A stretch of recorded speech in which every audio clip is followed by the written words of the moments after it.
Џон Болтон за време на дводневната посета на Москва, меѓу другото, имаше и 90 минута средба со Владимир Путин. При тоа, како што рече Болтон, станало збор за наводното мешање на Русија во американските избори, како и одлуката на Трамп да се повлече од договорот за нуклеарното оружје поради тоа што Русија веќе го прекршила. It is the American position that Russia is in violation. It is Russia's position that they're not in violation.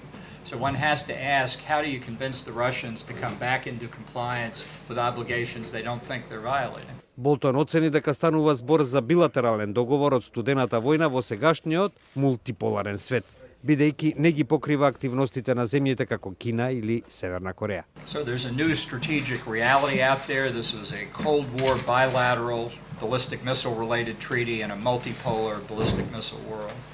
Сепак за председателот Путин едностранното американско повлекување од договорот представува почеток на нова трка во вооружување. Для нас, честно скажу, иногда удивительно видеть, как Соединенные Штаты предпринимают в отношении России абсолютно ничем не спровоцированные шаги, которые мы не можем назвать дружественными.